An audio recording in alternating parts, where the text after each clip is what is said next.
Hey there, cats and kitties. I am the Blues Man, Johnny Blues, and this is going to be a brief little discussion on Psychopaths, Episode 9. Really exciting, awesome episode, I have to say. Lots of depth and storytelling going on in this one. Lots of things to think about philosophically, psychologically, and so forth. And just an amazing episode. I really loved it. Basically, we're picking up where we left off with the failure of the Enforcers to capture Makishima, who is this great new nemesis in the series. Essentially, he is like a criminal mastermind akin to Moriarty, the great arch nemesis from Sherlock Holmes. And basically that is because, he very much manipulates potential criminals into committing crimes, while he remains with his hands free of blood. And I find this very fascinating because, of course, Shinya, the main enforcer, has his sights set on him. This is his focal point in all of his investigations. He's become very obsessed with Makishima and trying to track him down. All they have to go on is a brief audio clip mentioning his name and a very blurry image. So it's just really fascinating because, of course, then on the opposite side of the coin, you have Makishima, who is now becoming obsessed with Shinya as well. Only he's looking at him as a mark to be taken down. Now, also introduced in this episode is this old guy who we've actually seen before, but I didn't pick up on it until the end of this episode, who is obsessed with cyberization. His name is Toyohisa Senguji, and he's being interviewed and he's talking about how he doesn't understand why human beings are so, reluctant to accept the idea of turning themselves over to cyberization, because he is essentially fully cyborg with the exception of his brain, which is the only actual living human matter left behind. All the rest is facsimile. It's all sort of organic product, and I find this really fascinating because this is something that's been on my mind ever since Ghost in the Shell standalone complex, where they've had discussions similar to this about cyberization. What does that mean, When do you get to the point where you lose the mind, body, and soul if you convert over to machinery and stuff like that? While at the same time, from a medical standpoint and a longevity standpoint, it makes a lot of sense to want to prolong your life. Now, in this show, we hear that the stats are basically that there's a 150-year lifespan for the brain after full cyberization and so forth. And it just calls in that philosophical question that I really love thinking about. Would I want to cyberize my own body? I happen to be somewhat physically disabled because of back issues, and would I want perchance a cybernetic body where I'd be free from that? But then again, if I were to convert myself over to that, could I potentially be losing what makes me, essentially, And these are great questions to be contemplating, and we see that this kind of hints to an interesting, mindset with this particular character, because later in the episode we see he's fairly ominous indeed. Now, as this is all going on, we basically have Shinya taking Akane to meet an old professor of his, Saiga Juji, and this guy is like Sherlock Holmes incarnate. I was very much reminded of Mycroft Holmes, actually, the older brother of Sherlock Holmes in the Arthur Conan Doyle saga, where essentially he's a little bit smarter, he's a little bit more in-depth than Sherlock is, and at the same time he's very reclusive, He is very much a hermit, as this guy proclaims himself to be in this episode. I've never been more certain in my life that whoever is writing this series has to be a fan of Sherlock Holmes and that whole kind of psychological, criminological study, that is basically put forth in Sherlock Holmes, because you have this guy just rifling off the top of his head all of these things that he sees in Akane, that she's a grandma's girl, as he says, and that her parents are very protective. They're not too happy about her choice of occupation. He's doing this off the cuff, just basically reading her, and you see many, many scenes like this happen between Sherlock Holmes and people who visit him to consult for a case. You have this happening with Mycroft Holmes when he's introduced to John Watson, the literary and investigational partner of Sherlock Holmes, and I just love this. I love this idea that Shinya sees so much potential in Akane, especially where it pertains to the idea of criminal profiling, something he did in the last episode, which led him to kind of round down who Makishima could be as far as age and wealth and stuff like that, psychology.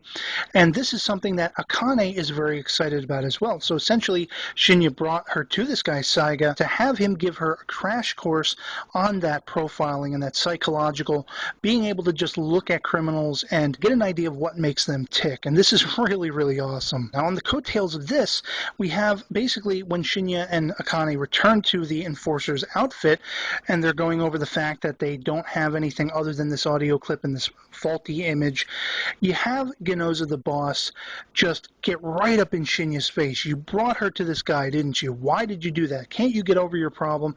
Just go and ape like he didn't do in the last episode, which was very interesting because it was a 180-degree turn from the beginning of the episode where Genoza is basically like apologizing to Shinya for not listening to him. But what really blew my mind was Akane's reaction to this. She's finally coming into her own, basically stepping up, and she gets right back in Genoza's face. Do not treat me like I am a little girl. I am equal to you in rank in this group. I am the boss, second only to you. You do not treat me like this in front of the guys we command. And I was just, my mind was blown. I was so excited to see her standing up for herself. Now, of course, I'm still also worried because just like Genoza is, that, you know, the influence of Shinya and the other enforcers over her could potentially see her falling down the same path, becoming an enforcer because her psychopath, her criminal coefficient, could be potentially raised, and this would spell trouble for her as far as her career goes and her life goes.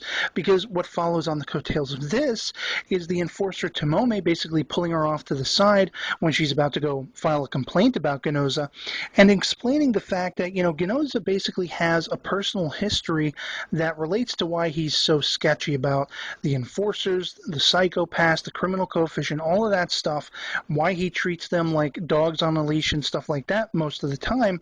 Essentially, it goes back to his father, who around the time that the sort of Sybil system that judges all of this, the computer AI system that tells you what would be the most kind of fulfilling life for you and whether you could be a potential criminal or not, it's all automated stuff. When this thing was first built, his father was one of the first people to be knocked as a potential criminal. And so he had to live his life sort of scarred because in that time, in that early period, you had a lot of people looking at, you know, the families of people with high crime coefficients as potentially being dangerous themselves, even though they weren't. And there was a lot of discrimination. I find this aspect of this future society very compelling and very interesting.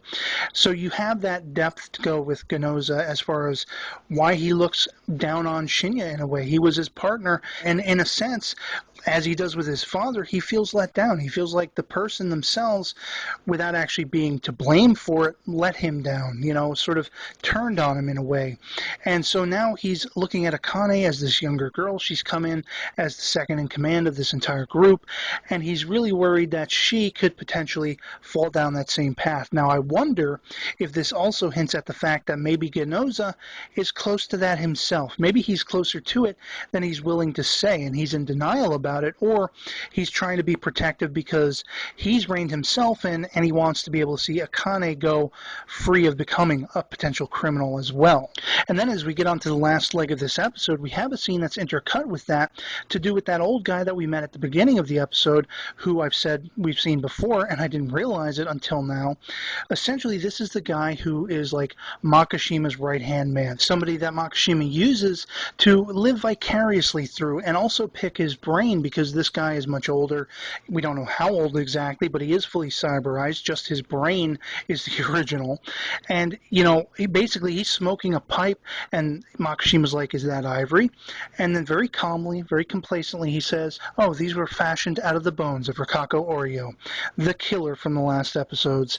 And that blew my mind. I was completely horrified by that, because all of a sudden we see that, you know, as bad as Makishima seems to be manipulating people, here is a guy sitting at the same table with him who he's in league with, and this guy is the most cold, horrific mind so far. So I don't know who is in command in this situation. Is it Makishima and this guy's his right-hand man, or is this guy the leader sort of, and Makishima's like the upcoming upstart who is next in line? It did seem in the last episode when Makishima had Oryo killed by this guy that it was essentially Makishima ordering it, so it did seem like he was the one in command and very much the Moriarty nemesis type.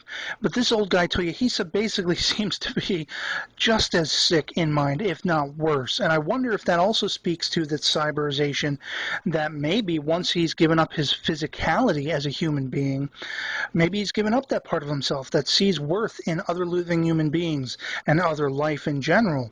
And I just find this absolutely compelling and fascinating. Just an awesome, awesome episode all the way around. I can't wait to see what the next one brings and how the rest of this series is going to play out. If you are watching Psycho Pass, I'd love to hear from you in the comments below what you're thinking of it. If you haven't seen it before and you just stumbled onto this review by accident, check out this series. It kicks ass in more ways than one. And otherwise, that's going to be pretty much it for me on this one. I hope you're all doing well, and I'll catch you later. Peace.